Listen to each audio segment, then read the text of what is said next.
Tanya Tucker and Glen Campbell. Welcome, folks. Thank you.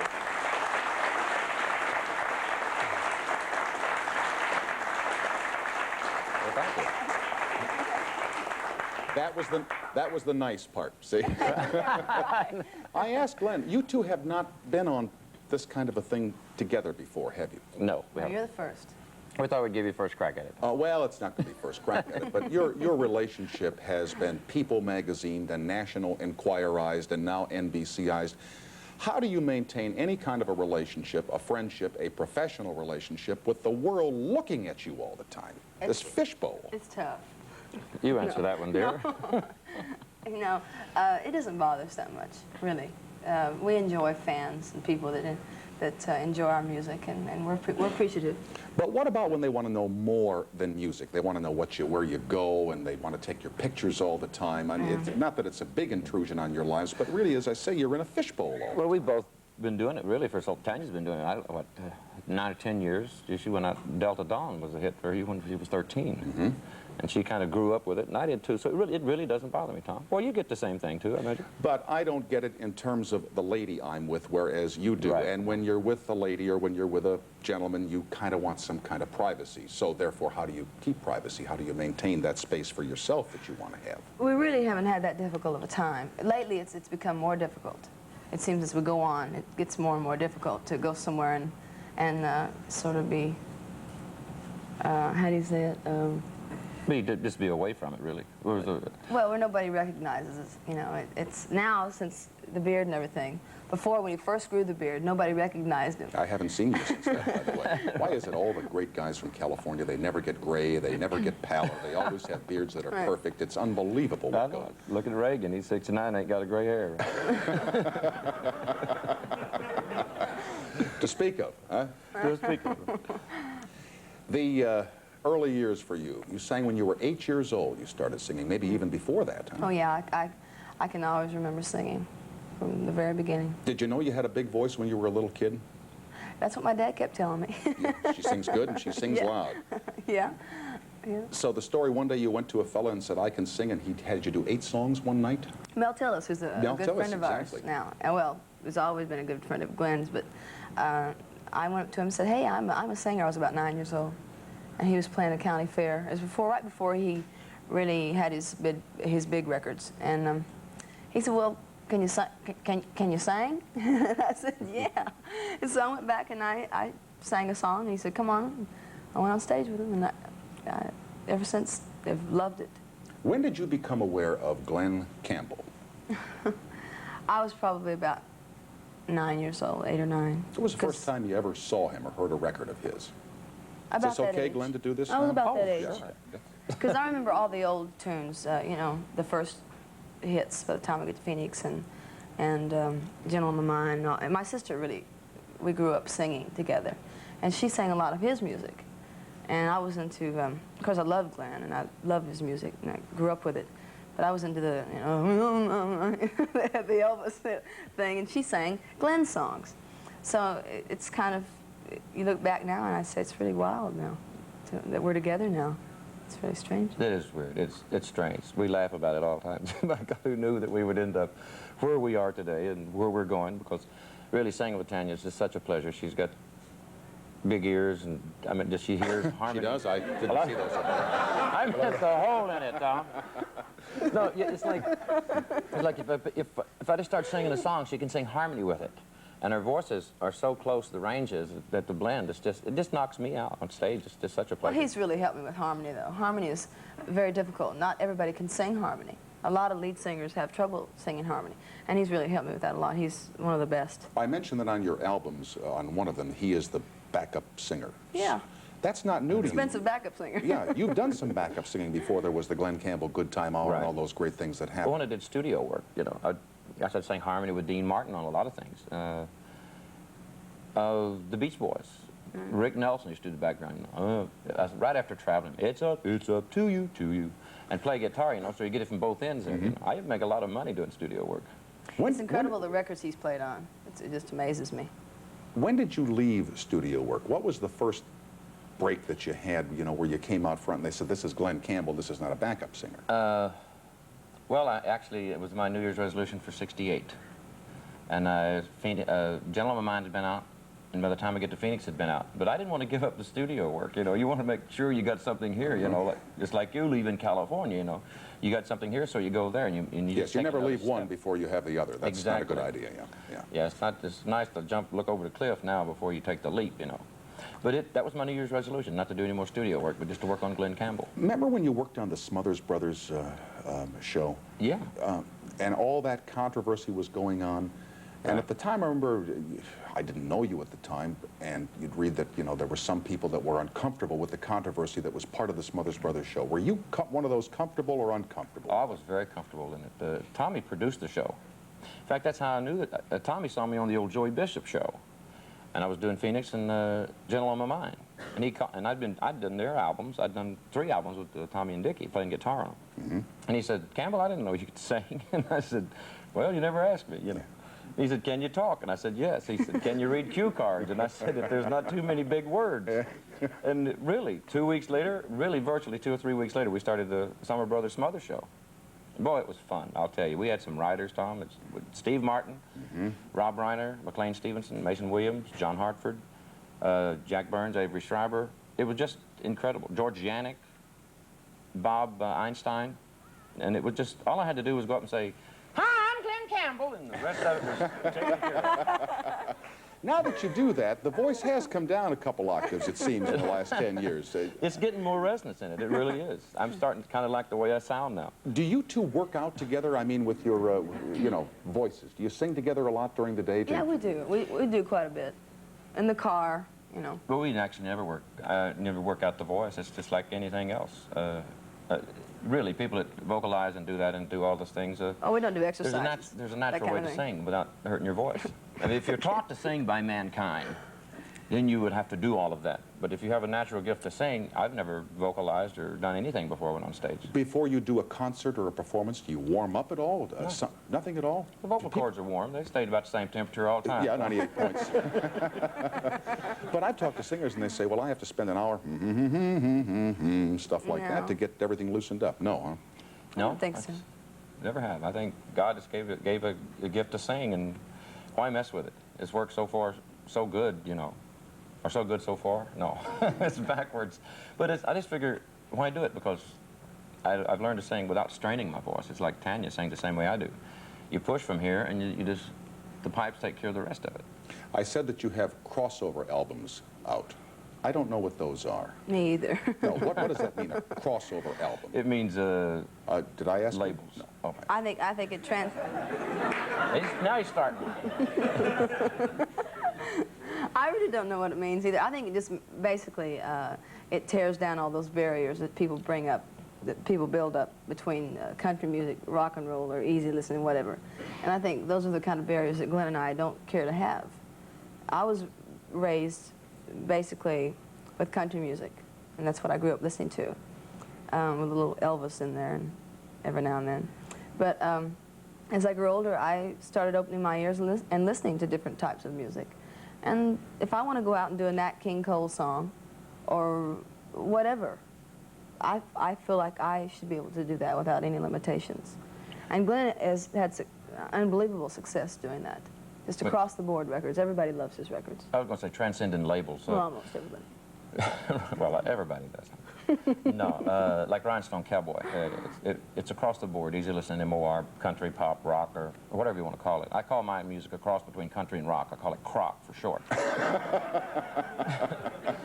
Southern Nights, the same thing, or Rhinestone, Gentle, Phoenix. I think television did it for me more than anything. I don't think I would be accepted as widely musically as I am if it hadn't have been for television. I mentioned that you two had done a special together on the Mississippi Queen, the riverboat. Yeah. Was that fun to do that? Oh, it was great. It was How just long a incredible. period of time were you on the boat to do that?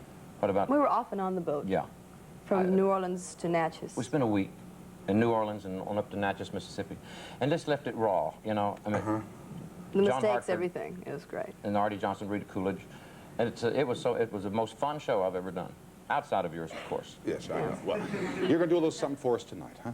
Yeah, Okay. we're going to do our best. My new single. Our new single. Our new single. Okay. Her new single. All right, her. Yeah.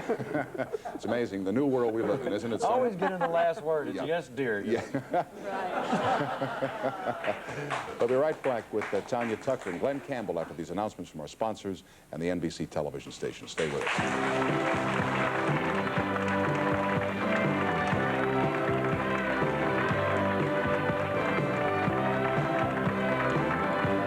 I said at the beginning that there's some talk, and I got to do this now, about the wedding. What wedding, Tom? Well, we live in a liberated age, but we all think that when a man and a woman see each other for an extended period of time and are popular and are obviously happy together, that will culminate in marriage. That Right. even though we're liberated, we think Yeah, that. That's the way I used to think, too. I think I found out the secret to my private life, Tom. About every 5 years, marry a girl you don't like and give her a house. I obviously don't get the house. I like it. There's a difference between like and love, though. Are there any plans for a... Yeah, in Scotland. I'm Scotch-Irish. Heinz 57, and I said, why don't we get married? And she said, okay. And I said, now what do I do? Oh, So God, we I haven't must set have a been date. We have, yeah, I got her drunk. No, and no, it just seemed like the right thing to do. And we haven't set a date yet, but we're just going to kind of play it by ear. Are you scared of it at all? I know that you told a couple of jokes here, and we don't have to go through history, but everybody has read. No, I'm not. He's not scared at all. I'm scared to death. Why?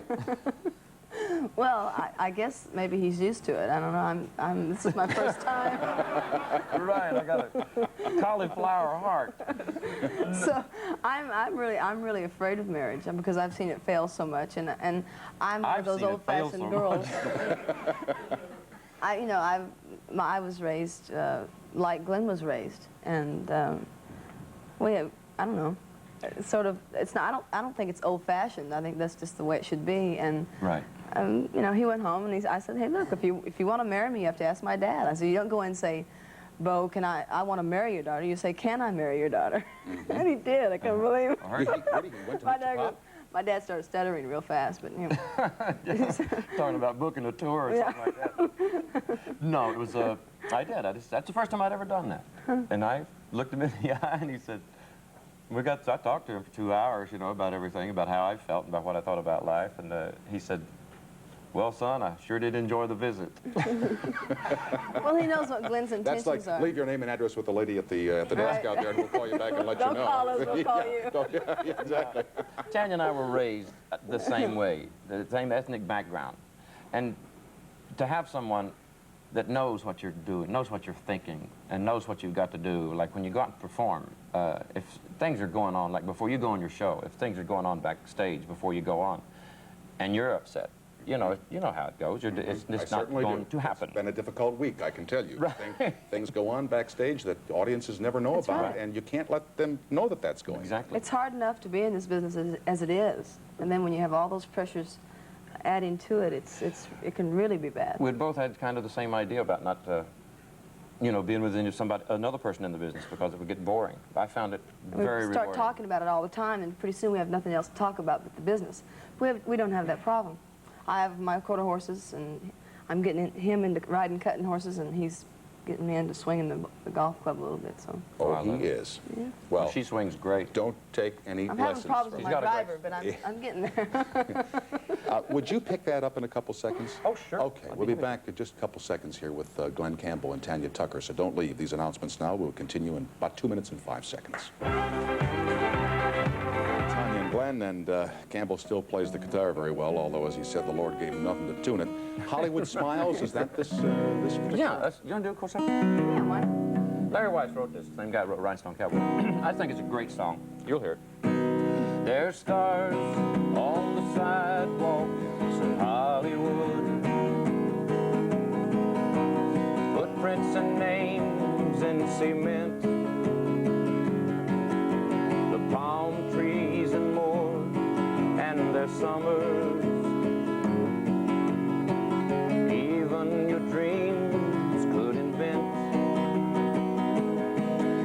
The sun sets like one dying ember,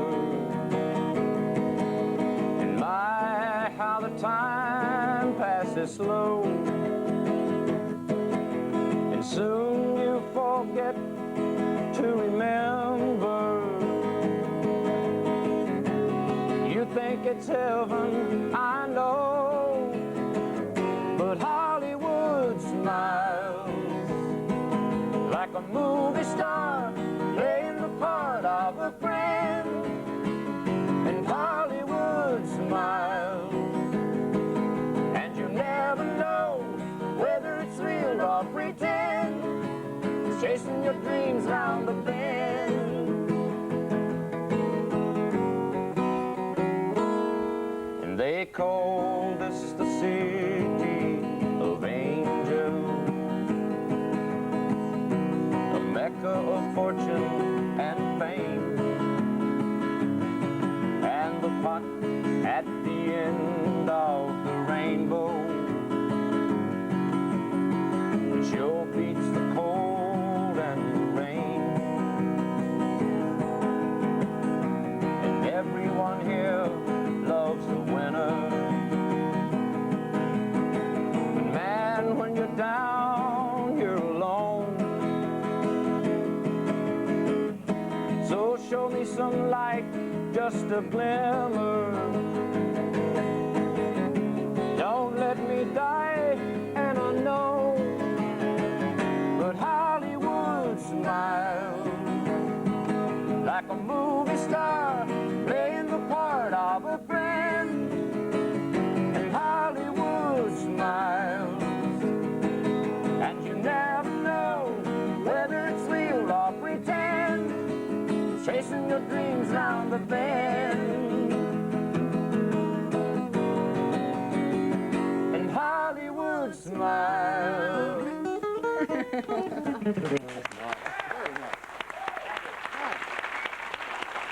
You could almost segue right into Rhinestone Cowboy. Right. You know, you could just go right into it. Yeah. Who did that song? Huh? Yeah, Do you- Larry watched it first. When you sing that song, forgive me, I've always wanted, because I've heard that thing a million times. It's on every album I have of yours at home. You know, walked all these streets of Broadway, you know, Right. and I'll be going to be where the lights are shining on me. Is that running through your head what you're saying with all the years that you spent getting ready for it and preparing and praying and hoping for it, Yeah. that I'm going to It be really up is. there? Yeah. I like the love that's what the second verse says, you know. How's it go? No, a smile. How's the second verse go? When you know I'd go blank. Anyway, you're down when you're riding the train, it's taking the long way. Mm-hmm. There is a load of compromising, Tom, on the way to my any horizon, you know? right. But I'm going to be where the lights are shining on me, And- like a Rhinestone Cowboy. Well, it's like most of his songs, though. It's like they have a statement. They make a statement. And that anybody can relate to that kind of song. I really like saying that to people. I like saying those kind of words to people, you know. Just not just saying, oh, you broke my heart and I'm going to break your neck type of song, you know. Thank you for That's coming. my next one. She was coming in anyway, but I talked to you on the phone and I said, please come in, and you were nice enough to do it, and all best to you. We're looking for that special on the Mississippi Queen later on in November, and good luck to both of you. Thank you, Tom. Thank you. All right. Really appreciate it. Okay. My pleasure. Thanks, Cowboy. Thanks, Tanya.